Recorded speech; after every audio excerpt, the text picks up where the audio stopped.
if you're talking about giant storylines that I was going to do tonight, that was last that was we I had that on the docket before I anticipated them signing Blake Snell, but the number one thing in question for me was their pitching, and having to wait for Robbie Ray to come back. Now Robbie Ray coming back midseason doesn't seem quite as an uphill battle with the signing of Blake Snell. So, will the Giants have really won World Series, 3 World Series on 2 things, pitching and defense. So, number one, can we get that? And Marco Scutaro, don't forget. Marco Scutaro, yeah, your guy.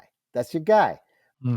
So, my number one storyline was, will this like piece together pitching staff hold up? That was before Blake Snell was there. Now that Blake Snell's there, I think we're in pretty good shape. Number two was defense. Now the Giants defensively throughout their up until the Gabe Kapler era were always at the top of their defensive game. They were always like within the top 5 of defensive fielding. You know where they ended up last year? Do you have any idea, Smitty? I do not. Last, behind the White Sox, Tigers, and Athletics. They were last in fielding percentage. Something I wouldn't have even imagined being a White Sox fan. This podcast dominates bad defense. I mean, Jesus. When I was running team numbers from 2023, it was obvious why this is such a miserable year on this podcast, except for the Cubs. And then ultimately the Cubs made it miserable too. But the league average in fielding percentage last year was .986. The Giants were .981. And just to level set that, the Athletics and Tigers were .982, and somehow the White Sox were .983. I can't even fathom that. Fielding percentage is one thing. That's one metric to determine defense is so nebulous to try to figure out like a few stats even that can kind of put it into context. But fielding percentage is one, I guess. But that is funny that all of our teams are at the bottom of that. I mean, there's another number like defensive efficiency, and they were like 679, which is like 5 from the bottom. So a staple, what I'm just pointing out here is like, that's a staple of the Giants organization, pitching and defense. And they didn't do it last year. So I'm hopeful with Bob Melvin there, who is a very, fundamentals like defense and pitching wins ball games type of manager. I feel like that's going to come back. It's going to bring Giants baseball back into the fold. So I think defense is a huge storyline. Now, something the Giants have been very inconsistent with, which is my third question mark, is which is really funny about the 3 Giants question marks. They're all keys to being a good baseball team. But we talked about it. It was last podcast or the podcast before.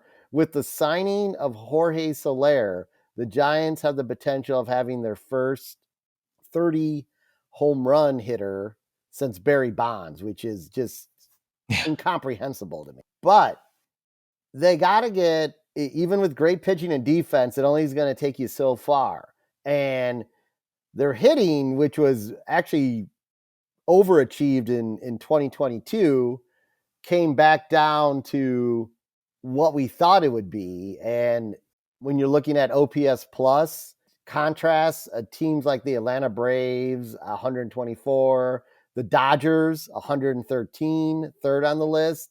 The Giants last year were at 91. Not even the league. They're not even at the league average, which is 100 for those of you who aren't familiar with OPS plus. If you're at 100, you're level set. Average. You're average. You're an average hitting team.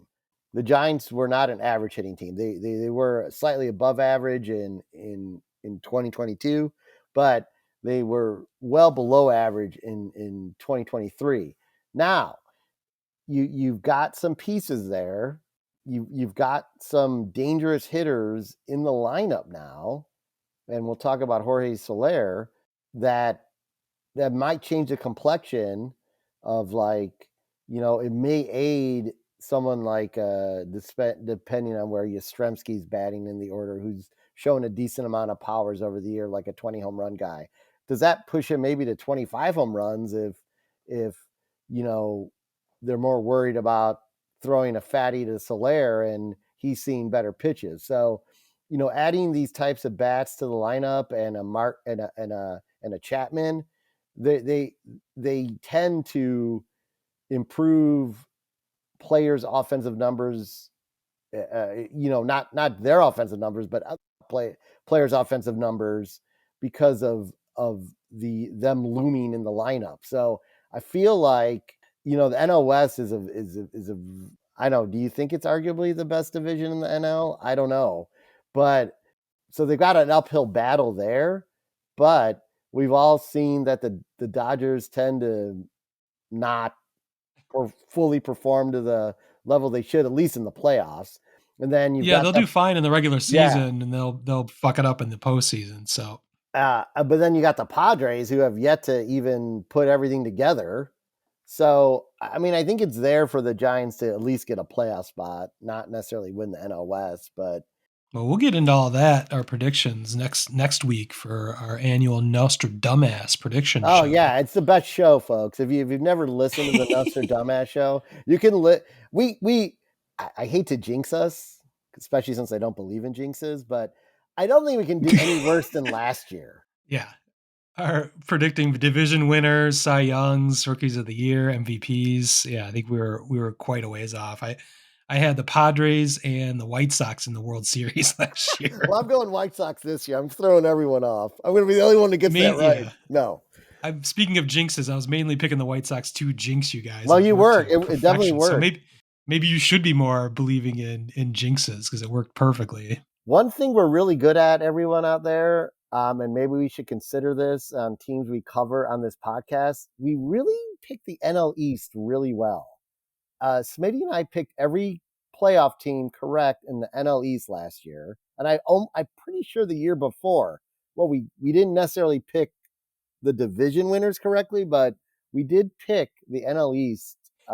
We're NL East experts. I don't know why, but Yeah, I think it's all happenstance and all what? bullshit, but What? it's fun No, to talk about. I'm over here We crunching numbers also right now.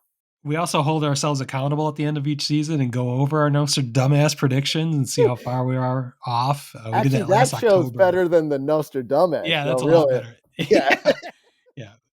All these predictions are meaningless and hilarious and useless, mainly because you don't know who's going to get hurt throughout the season, who's going to develop, who's not. But uh, it's fun for podcasting at least, and we have fun doing it. So we're going to do it again.